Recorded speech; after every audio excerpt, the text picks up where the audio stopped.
Morning, everybody. What's going on? Or soon to be good afternoon. It is 12:20 p.m. my time. So, what's happening? Anyways, so for this Varieties channel podcast, I guess you could say, wanted to talk about a couple of things here. We have the OnePlus Buds Pro, basically available in the lab. We also have, we're going to talk a little bit more about the Pixel 5a, but not too much. It's coming. That's for sure. And then Zelda NES cartridge breaks world record at an auction. That's actually pretty cool. Yeah, so for those that are jumping in, feel free to smash the like button. Really appreciate it. Anyhow. Yeah, so we are live.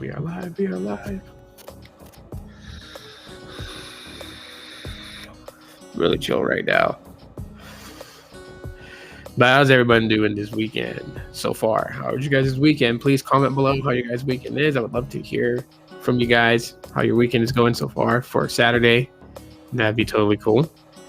And what plans you guys have for the rest of the day and for tomorrow. It's kind of funny. I found these old pop sockets, right? So this one is from New Mobile. The glue that was on it actually came off. What I was trying to do is, and this is what I do with pop sockets, like when I want to move them from one case to another without it, basically compromising its ability to stick to a case. So I use a hair dryer and I, take the phone out of the case and I heat the back of the case up, softening the glue, allowing me to peel it off or whatever. But for some reason, the glue really came off this one. So I collect these. I collect pop sockets just to have them. So I have a New Mobile one. I could probably get it re-glued if I buy the material to do it. This one is from the vape shop that I normally go to, just Red Star Vape Shop.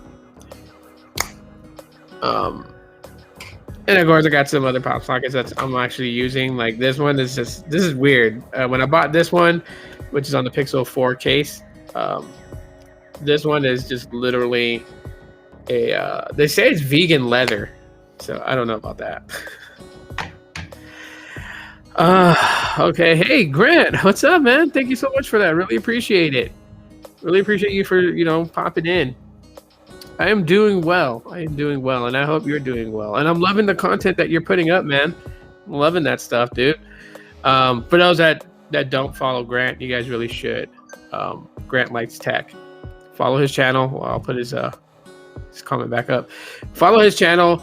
So he gives also, obviously, his personal opinion about mobile devices, but he does do rigorous testing in the photography realm and videography. So if you guys really want to see how a phone can take pictures or take video, definitely check out his channel. But anyways, all right. So let me get into the less of important, info. But to me, hell, I'm gonna nerd out on this. So let me share this screen real quick. You guys can see what I'm seeing. And man, oh man, wow. Well, first off, the website is literally sponsored by 5G at this point from Verizon. So I'm currently streaming off my phone's hotspot. So let me know how that's going.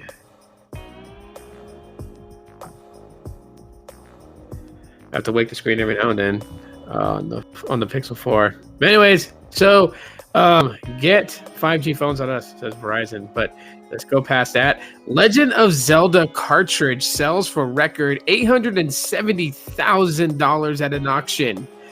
How many rupees is that? That's a very good question, though. A sealed cartridge of the Legend of Zelda sold on Friday for $870,000, highest priced video game ever sold at an auction. The sale broke the previous record held by the sale of a sealed copy of the Super Mario Brothers that went for $660,000 in April. I wonder if it's the same person that bought it. Both games were sold by Heritage Auction, and the price on each includes a 20% buyer's fee. The deal dwarfs previous sales of The Legend of Zelda conducted by the auction site prior to this. Another high-end cartridge of the game sold for $50,400 in September of 2020. What accounted for the bleh, I can't even say it. What accounted for the price hike? Well, this one's factory seal and related 9.0 A sealed by WATA, with 10 being the highest possible rating that you can get from WATA or WATA. Beyond its condition, much of its value comes down to this. It is the only copy from one of the earliest production runs that the auction site has had the opportunity to offer. And as the listing says, possibly will have to offer for many years. But here is the picture of it. So it was rated a 9.0. You can still see the cellophane wrapped around the box itself. No Rev A. NESR, no code. So yeah, you could even, wow. There's some slight like dings on the side of the box, but that's not gonna ruin it. That's the back of the box. So it is widely believed that the copy sold on Friday is one of just 2 sealed NES TM copies graded by WATA.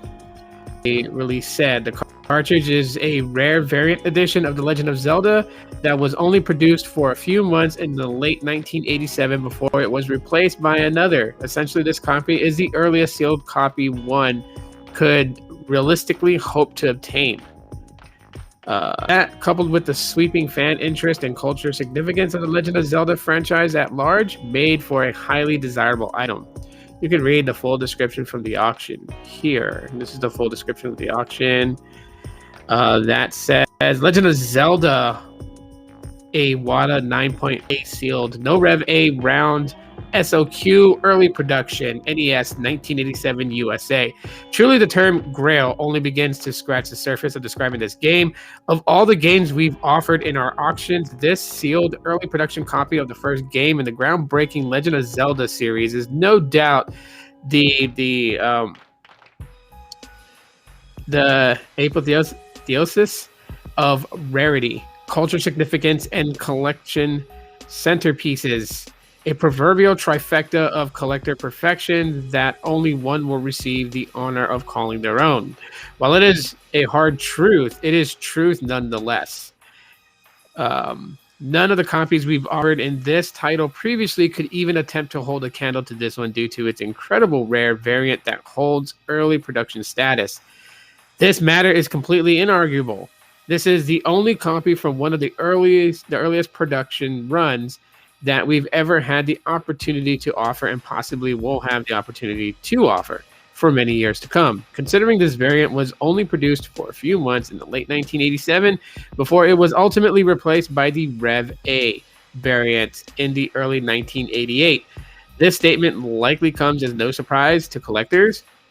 Only one other variant precedes the offered NES-R variant, and that is the NES TM variant, which is the true first production run. However, it is also widely believed that only a single sealed NES TM example exists, and there is no telling whether or not that copy will ever come to the market. Essentially, this copy is the earliest sealed copy one could realistically hope to obtain. So if you happen to be the lucky person who, with a spare $870,000, well, congrats. You just got a really nice, really rare Zelda. Just don't open it. That is insane. That is insane that something like that actually would initially cost that much. Looking good so far. Like the Restream setup. Awesome, man. Yeah, I like Restream too, and I use a free version. I don't pay for monthly subscription to be able to fully customize it with your logos, your backgrounds, and stuff like that. I just use the free stuff that's on here, so and it's been working out fine for me, I gotta say. But that is crazy. This game copy sold for $870,000, man. That's quite a bit. But of course, there's some grading that they go into with these games. Obviously, they can tell if they've ever been opened and just been resealed. They should be able to tell that. Um,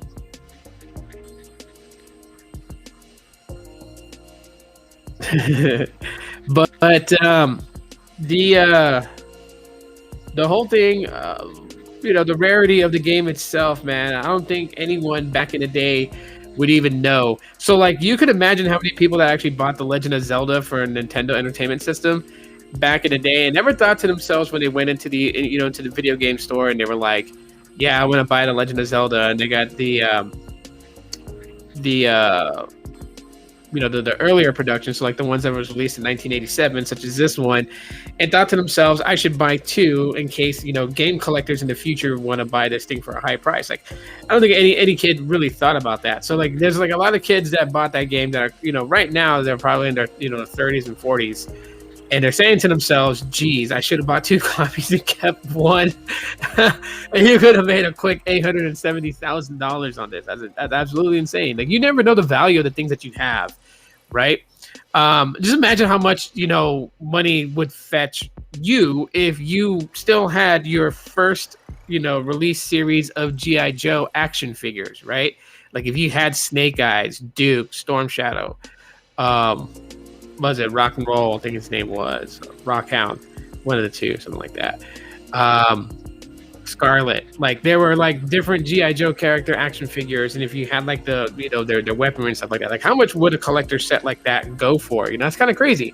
It's like if you had like the first ever released set of Teenage Mutant Ninja Turtle action figures, if you had all four turtles, Master Splinter, maybe like 3 or 4 foot soldiers, Shredder, Krang, Bebop and Rocksteady, Baxter Stockman, like what would that fetch you? That type of collection, like.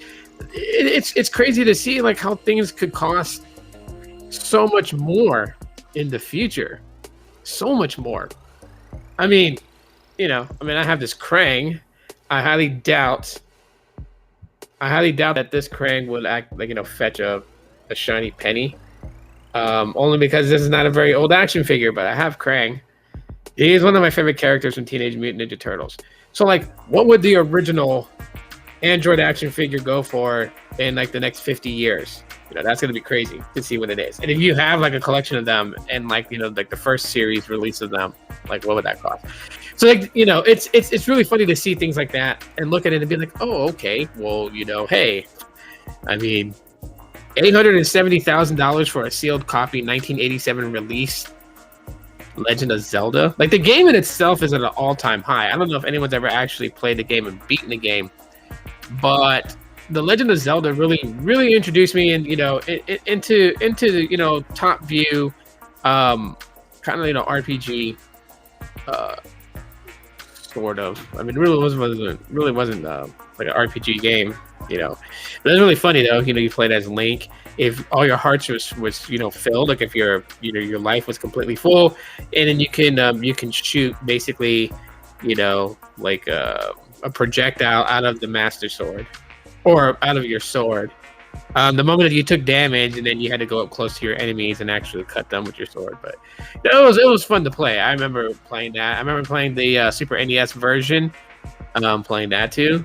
I think where it really kicked off for me in the Legend of Zelda, and I know like Zelda fans will probably get mad at me for saying this, but when Ocarina of Time came out, the first 3D Zelda game that free play, kind of like free roam in the world, sort of to a degree, on Nintendo 64, really kind of set it off for me because of the animations and everything like that. And from then, I've been like a huge fan of Zelda. I played the older ones. Don't get me wrong, they were a lot of fun, but I didn't really get deeply and rooted into the Legend of Zelda until Ocarina of Time. And I think one of my second favorite games of the Zelda series to play would be Twilight Princess. Of course, it has its quirks when you play Twilight Princess and you realize that there are actually multiple heroes of time. Well, basically, Link is just like always reincarnates down the timeline, right? So the Link that's in Skyward Sword is not the Link that's in Twilight Princess. Of course, you know, for another subject, maybe I'll do like a whole pod on the Legend of Zelda timeline and kind of go through it, try to correct these games in chronological order so people will understand. But that's crazy that thing sold for $870,000, man. What would you do with $870,000 if that's what you got right now? Like if that was your game cartridge, right, and you auction it, sold it for $870,000, and of course there's a buyer's fee of 20% of that. So what would you do? What would you literally do?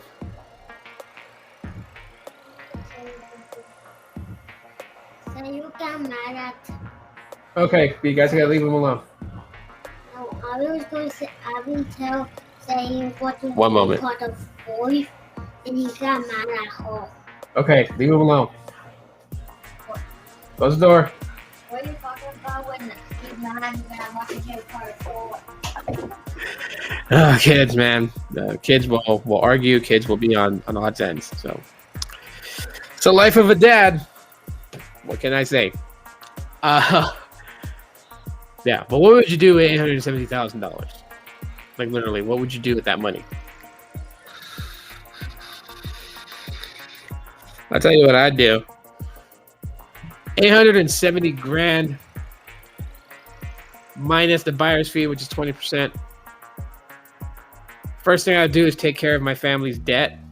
So like, you know, any debts that I have, like college loans and stuff like that. My older sister, whatever debt she has, my father's debt, my mother's debt, take care of all that. Whatever's left over, probably buy a nice house. Really wouldn't go and like buy like a mansion or anything like that. I don't need people to know that, you know, I came across a good lump sum of money. It was a nice, you know, 4 or 5 bedroom house in a nice community. And probably buy me the car that I wanted. You know, the FC 3S RX-7. If not, definitely would get me a Lexus IS 300. Always wanted one of those. And then, you know, tuck some money away. Try and look at methods of opening businesses that can be lucrative to continue cash flow to the family. So, you know, the next generations after me and beyond, and eons beyond will be taken care of, you know. I don't want them to be like wealthy, like when they're born with a silver spoon in their mouth or anything like that, because they will never appreciate the value of money. They will never appreciate the, you know, how hard it is to work for things. But I do want them to be kind of set up in life to where they would be living okay. They wouldn't be struggling so bad like I am right now, you know. And yeah, I think that's what I would do with the money. So, anyways, moving on. So let's talk a little bit about the Pixel 5a. A lot of people are really talking about this phone because it is coming, right? Like, you know, we are less than a month away from August. Could we be seeing like, you know, another quick ad on August 3rd announcing the Pixel 5a, and then, you know, pre-orders being up for 2 weeks, and then officially being on sale like, you know, August 20th, maybe August, you know, 23rd, 24th, something like that. We'll never know, but it is coming close to that time. And I know people are a little bit reserved on a lot of the leaked information about the Pixel 5a. Obviously, you know, the type of chip it's using, the size of it, the camera sensors it's using and everything. Like, most of it pretty much points out that this is just like a rebranded Pixel 4a 5G. And maybe so, maybe not. To a degree. Like, you know, when we cross that line, we'll know for sure when we cross that line. But the main thing is, though, is that it is coming. And it does follow up on the A series line of Pixel devices, right? So we have, you know, the 3A, the 4A, the 4A 5G, the Pixel Buds A, and the Pixel 5A. It'll continue that trend. And anybody that hasn't really, like, you know, tried a Pixel device, the 5A would be where I would tell you to kind of go in. Because the 4A 5G, there's 2 variations to it. You know, one doesn't support millimeter wave, one does. And the one that does, you had to get through Verizon. It costs $100 more than the actual unlocked model of the 4A 5G, whereas the Pixel 5A could more than likely already support millimeter wave from a lot of information being tossed around. So there's not a need of having like a 5A and then a 5A millimeter wave or a 5A ultra wide, you know. Like, there's no need for that. Which I think would be the more subtle thing, right? So why not go for a 5A if you don't have any of the Pixel phones and you're wanting to try them?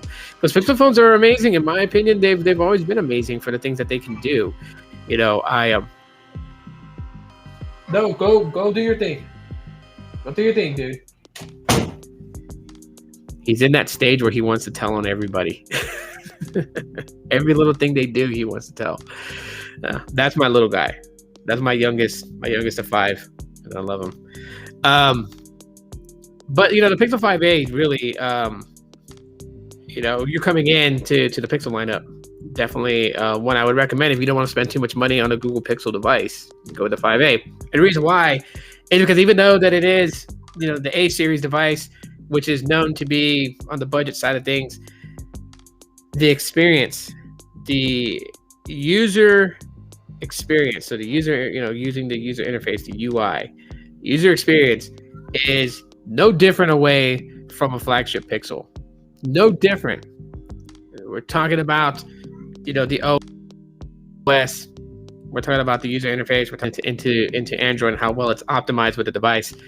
You don't really have, you know, like a giant difference, right? Not even, you know, if you go and get like a Galaxy S21 and then you go and you get like a Galaxy A11, right? You're gonna feel a difference in the user interface using a flagship Samsung Galaxy device versus using a budget Galaxy device. You're gonna feel the difference in that. You don't feel the difference when you're using a flagship Pixel phone versus a mid-range Pixel phone. The only way the only experience that you're really gonna see the difference in is the hardware, what they use. Obviously, you know, they use polycarbonate, and I hope they continue to, you know, to stay to that trend of using polycarbonate. If they go metal like they did with the Pixel 5, going an all aluminum body, that's totally fine. Of course, that's gonna hike the price up.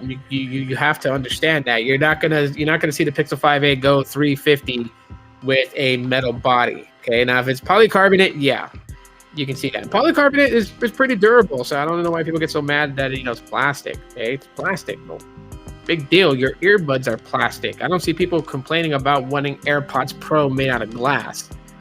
But, you know, yeah, that'd be the way to go. And that way you're not spending a lot of money.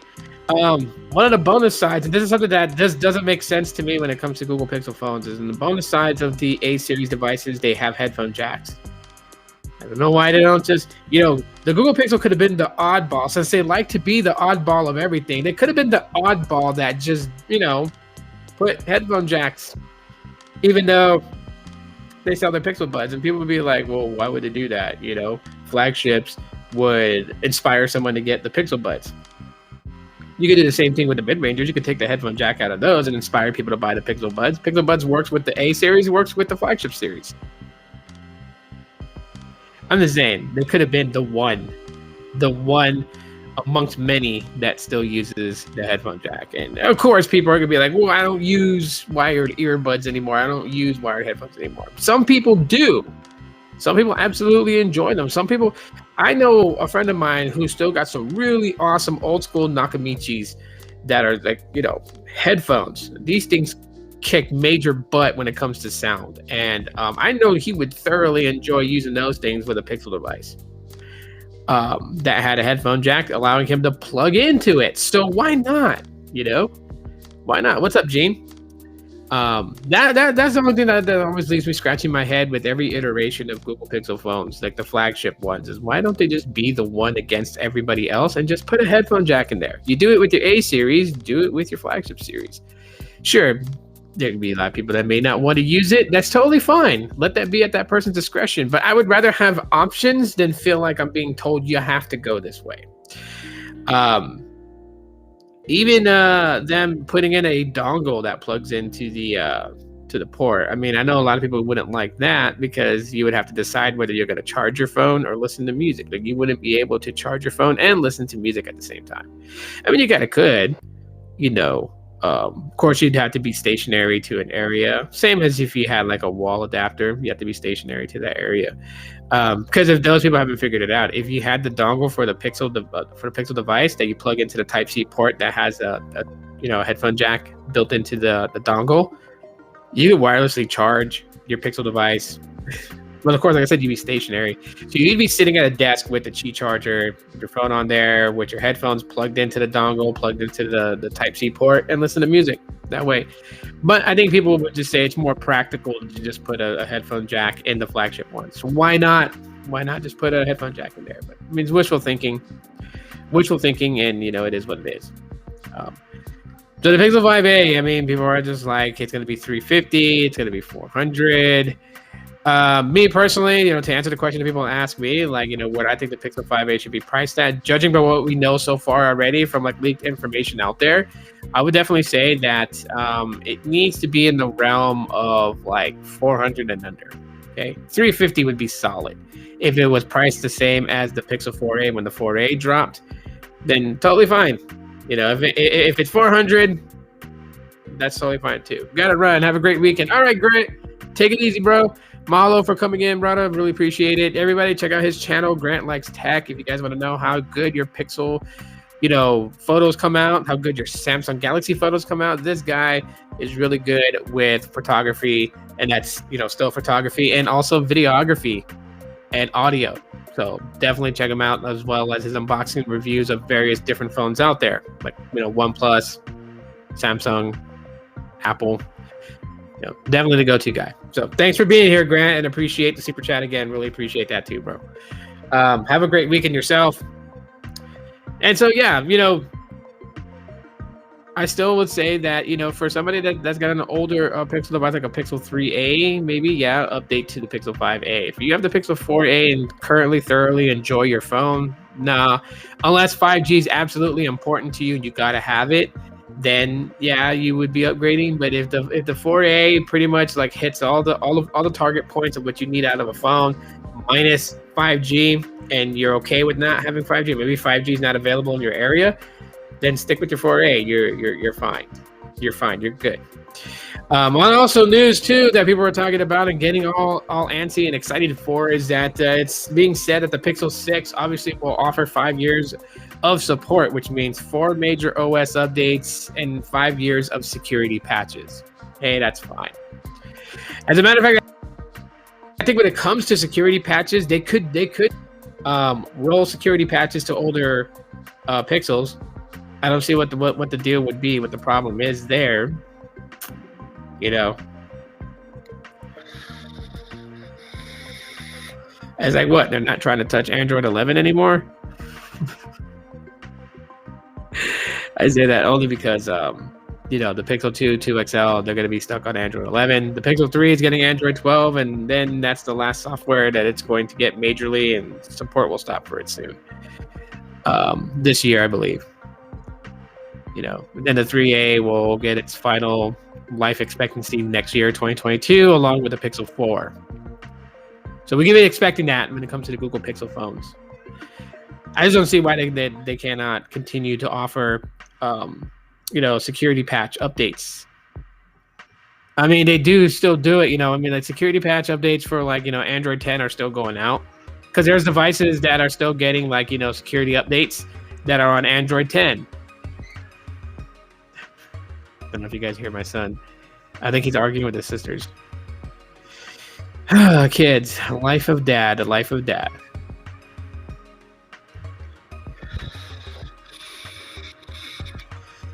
Anyways, I got a tweet that Android Jelly Bean is gone for good. Google says people that use Android Jelly Bean should stop using and upgrade. Yeah, honestly, I mean, I don't think that's a bad move completely. Jelly Bean is really, really, really back there. And so, I can see why. So there is things that I will agree with how far back that they will support, but something that's on Android 11, Android 10, Android 9, Android 8 should still have some function.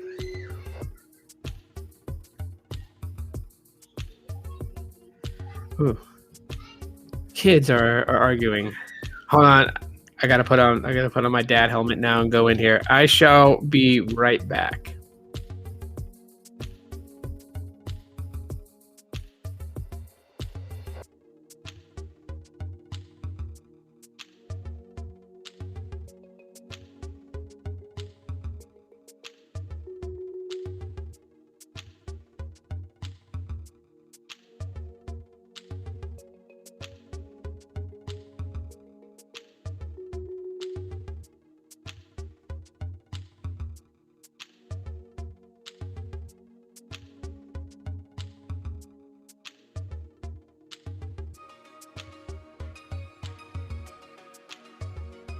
All right, we're back. Yeah, I won't be on much longer, anyways. But yeah, I can see the whole thing with it with Android Jelly Bean. That's yeah. I think as far back as like Android Oreo should still continuously get it.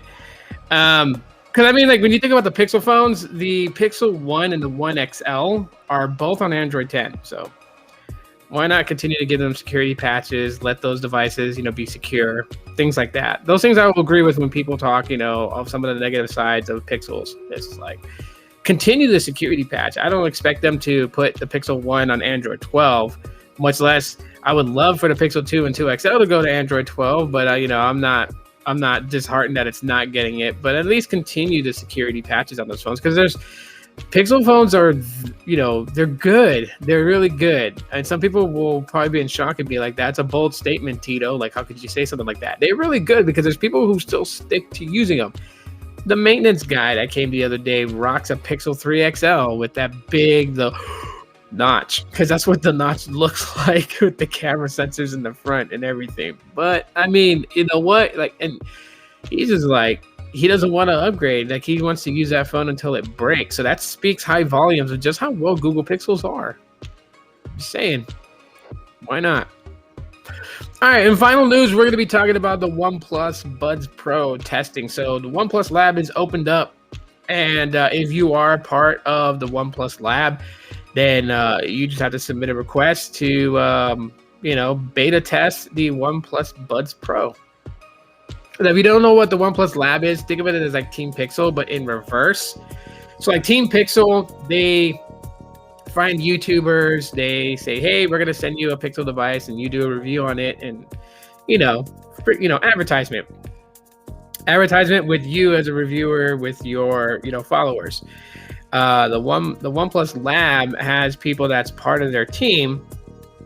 So like, you can probably join the lab, and but you have to submit a request to use one of the latest OnePlus devices coming out and do reviews and stuff like that. The thing with them is that you'll get the device and it's like quid pro quo, right? So they'll be like, okay, like I said, like you want the next OnePlus device that comes out, which would be like what, the OnePlus 10.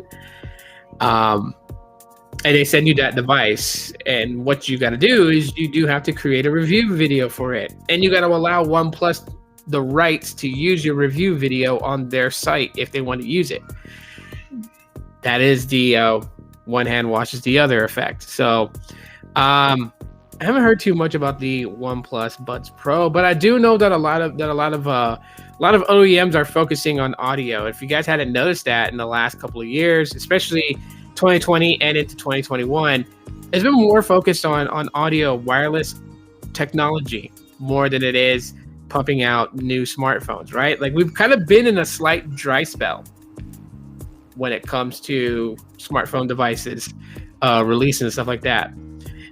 There's been things like chip shortages.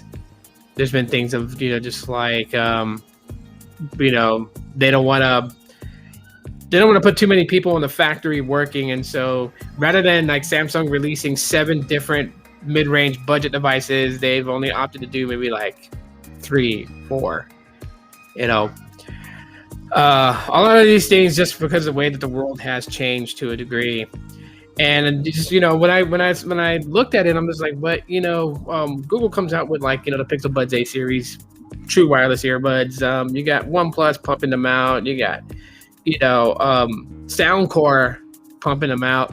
Lots of reviews on these things, and it's like, yeah, that's really where it's at. I mean, it's easy to manufacture these small things. It's easy to get them out there to the public, and compared to a phone. Okay, before the person that comes up and who's like a real audio buff and is like, dude, talking about, man, you have no idea what you're talking about, bro. It takes this much time to build. Yeah, it does. Takes a bit more components and parts to build a smartphone than it does to build a true wireless earbud and charging case. I'm just saying. So just be real on that. I mean, but that kind of fills that void to a degree. A lot of people are now really stepping in interest in wireless technology to that degree. Does that mean that that's going to reinvigorate the smartwatch market, more than likely, because we haven't heard nothing else about the Pixel Watch. Other than we've seen leaked rendered images of the Pixel 6, Pixel 6 Pro, and then a watch to go along with it. And it's almost October. You know what I mean? We are like 2.5 months away from October. So the famous tagline ever said, shit's about to get real. And yeah, will the smartwatch market get reinvigorated? That's the big question. So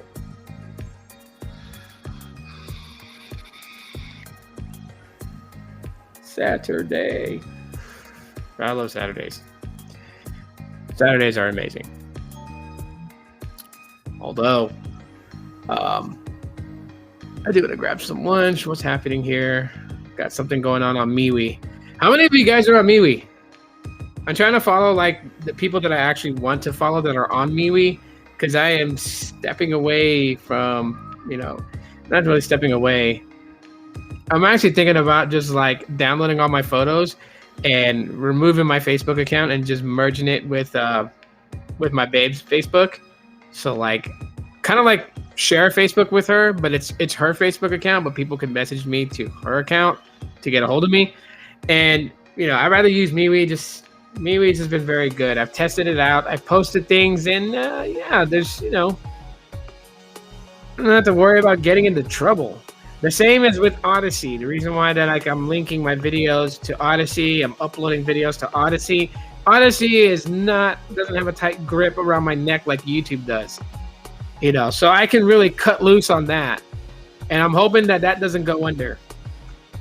But Odyssey's been great. I'll tell people that right now. Odyssey's been really great.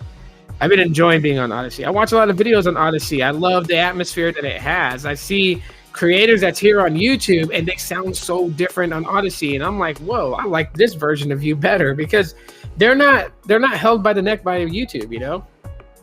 On Odyssey, they can do what they want to do. And the cool thing is that I've synced my YouTube to Odyssey, so like my podcasts will go on Odyssey for the Odyssey viewers to view, and my created content, I can make one here, and then I can make a entirely different one, but on the same subject over there. You was on there, then you left on MeWe. Oh, okay. Well, I mean, hey, that's up to people. Like, I don't like to be the guy to tell people you have to get a certain social platform so I can follow you. I'm just trying to find people that's on there. I know Carlos is on there. I followed him on there, and then I created my group for Aloha Android, and Carlos followed it. My homegirl on here on YouTube, Stacia, you guys probably rarely ever heard me talk about her. She's a cool person. She does tech every now and then, and she's heavily inspired into tech. But she does her thing. So she does like her outfit of the day. She does these hauls, like she goes to like various different stores and shows you guys all these great deals of buying certain things, how much you got it for. Basically how to shop frugal and get really good items and stuff like that. That's what her channel is about. So all the ladies out there that may be interested in that, or maybe some of the gentlemen out there who might be interested in that, definitely check out her channel. I'll put the link in the description afterwards, and you guys can actually, let me just find her channel right now, and then I'll just link it here in the chat. I think I should be able to.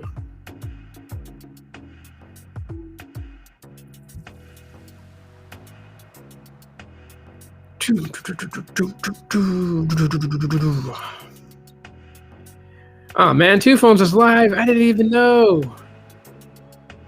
Oh, his video is premiering. It's premiering right now. Okay. I thought he was live. I was gonna feel real bad for being live the same time he is. I don't like to be live when other people are, just because I feel like I'm, I don't want to compete with anybody. Let me grab her channel. Currently right now she's got 261 subscribers. Her Instagram account is linked there as well. Where is the share? I totally forgot where the share is. Here. No, there my son goes again. He's in this terrible phase lately. He's just been loving to pick on his sisters and get into fights with them. I don't understand why. Where's the share on here again? Jeez. Oh, you know what? I don't even know why I'm looking for the share. I could just, duh. I'm on web browser. I could just grab the link. All right, this is her channel. If you guys want to check it out, she's got some real cool videos. So you know, it's a definite thing. Definite thing you guys want to check out. She's really cool. She's a good homie of mine. So check her channel out. She doesn't do any live streams. But yeah, you know, she's into that cool stuff. And every now and then she does videos based on like the phone that she has. You know, I think currently right now she's with Metro. That's the carrier that she's with. And I think she's got the Galaxy A71. She did a video about a couple of cases that she got for it, I believe. So that, I mean, you know, go check her out. You know, be cool and awesome. So yeah. Anyways, we're about to hit that 45-minute mark for today. I might go live tomorrow evening, Sunday evening live stream. So hopefully I'll see you guys there. And I don't know exactly what I'm going to talk about. Maybe I'll do like a Twitter poll and just let you guys pick what the subject should be about or whatever. And yeah, check me out on Odyssey. I'll drop my link for Odyssey so you guys can head over to it. Actually, it's done, so maybe I'll screen share this so you guys can see it. Let me log in to Odyssey.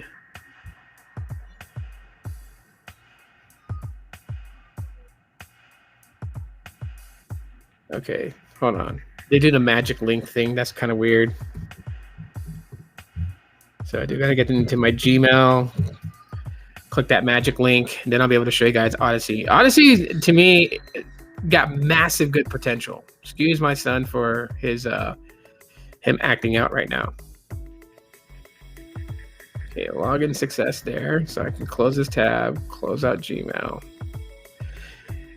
All right. I'll close out Google News. Let me go ahead and share Odyssey with you guys so you guys can see what my channels look like. But okay, so this is Odyssey right here. Like I said, it looks very similar to YouTube. Pretty much is just like YouTube. Got a lot of content creators from YouTube that's on there, and they really cut loose. I mean, they share the same videos that they post on YouTube, but they also have some videos that I guess you would say like it's exclusive to Odyssey, which is about the same thing that I'm about to be doing. Anyways, let me go give you guys a little grand tour. So I actually have two channels on here, and wow, I'm gaining points, 5.72 points already.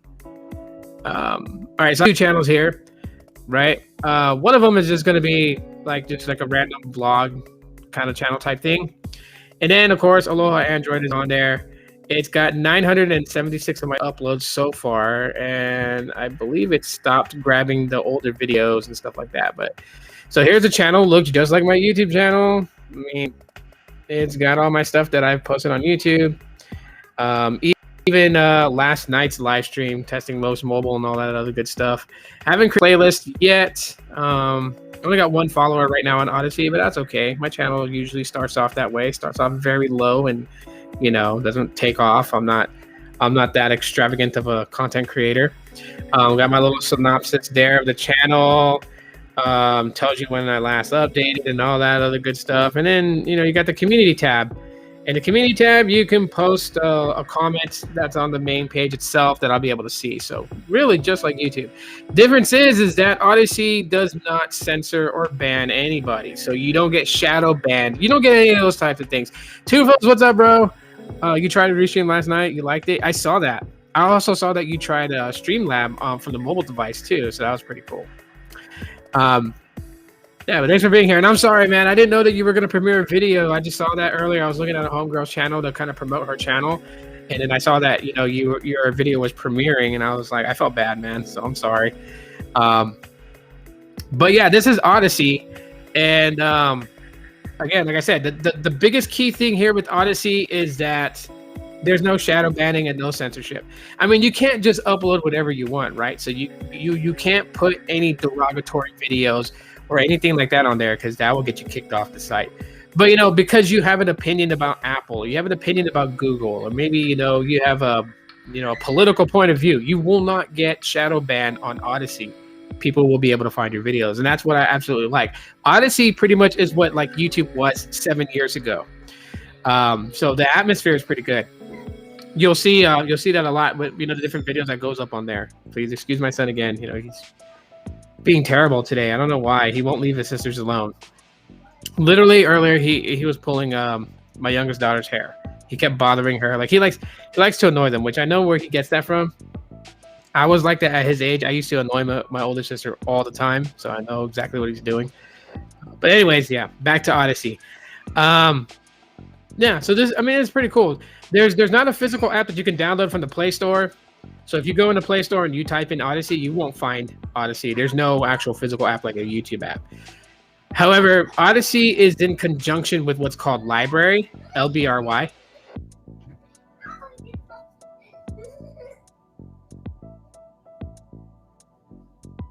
I don't know if they're fighting. I'm listening to see if they're fighting. That's one thing I like about this mic. I can hear all their noise, so I can hear even what they're saying. Okay. But yeah, the actual app that you can download from the Play Store or even from the Apple App Store is LBRY, which is library, and that's in connection with it. But the site itself, like if you have an Android phone and you go to Odyssey, it will ask you if you want to put like an icon on your home display for you to just have a shortcut directly to Odyssey. And hang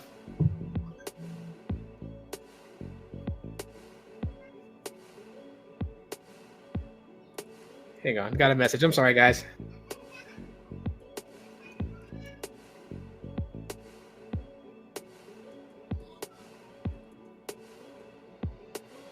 Excuse me 1 second. One second. Tara, take a look at Odyssey real quick.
And I'm back. Okay, apologize for that, guys and gals. Apologize for that. Dad duties calls. Yeah. when you have kids, woo, your life gets interesting. And that's only just because they were calling their mom, and she's at work right now, so she can't answer her calls. Love these kiddos. But anyways, guys, that's Odyssey, and let me go back to it real quick, and I'll share the link to my channel on Odyssey. If you guys happen to be on Odyssey or decide to join it later, you guys should be able to find my channel on Odyssey. There. Wait, that's not it. Why did it not copy? What? Hang on. Okay. Totally weird. All right. That's my friend's YouTube channel. That's her link again if you guys want to follow her. This is the link to my Odyssey channel. You guys want to follow it. So it'll be right there. I'll start putting that link into the description and future videos too as well. Now that the channel is available. And as far as for like the vlog channel where I will like open up and just talk about different things non-tech related, that is going to start happening soon. I'm gonna start making videos on that channel, and let me share it out.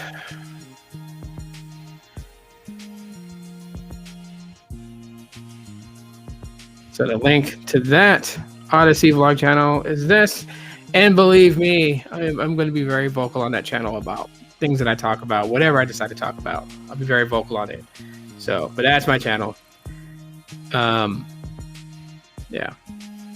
And like the name of the channel is just my gamer tag on Stadia, but it's in Japanese, right? So like on Stadia, it says Go Shadow. Um, that right there, it's in Japanese. Kage Yore is the words for Ghost and Shadow. So it's my gamer tag, in case anyone ever like wants to know why it's that. So, but anyways, I am going to get out of here now because I am hungry. Need to eat something to eat. I've been fasting for a good amount of time right now, so now's a good time for me to get into my refeed. Get going. So you guys enjoy the rest of your Saturday. Thank you guys for hopping in here real quick with this quick live. Really appreciate you guys. It wasn't quick, but just you guys know what I mean. I'm always all over the place. Y'all be cool, be safe, and yeah, I will see you guys tomorrow evening. Until then, stay safe out there. Aloha.